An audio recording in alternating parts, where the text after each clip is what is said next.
Hi there, it's Ralph. In this video I will show you the rigging process for this little 3D robot. I tell you already, it's a very simple process. But first, you might wonder why I do so many behind the scenes. I mean, so many. It's just a third one from a series of 4. Behind the scenes are great for showing you the real workflow. Then if you want a detailed tutorial, just let me know in the comments. Alright, let's dive into the video. I start with a simple bone and extrude bones from there. Most of the bones are disconnected from the root bone. So whatever I want to move, I duplicate one of those bones and place it on the object that should be moved. What is important here is that all bones are parented to the root bone and that they keep their offset. I also directly rename each bone that will play an important role later on. For the eyes, there is one main bone and 2 child bones for each eye, left and right.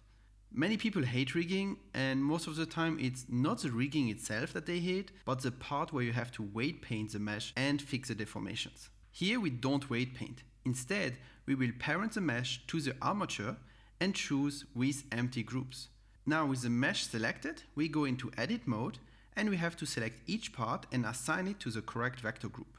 Blender created one group per bone, and because we gave them understandable names, this process is quite easy. One thing that did not work out as expected was the antennas. They're a bit wacky, but for the purpose of this model, I'll accept it and call it a day.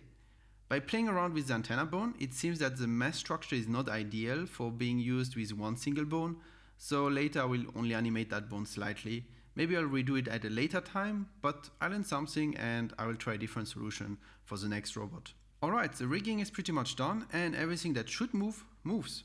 Next, I will do some animations for RadioBot.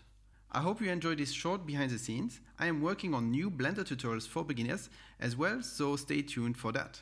I thank you very much for watching, keep it up and see you next time.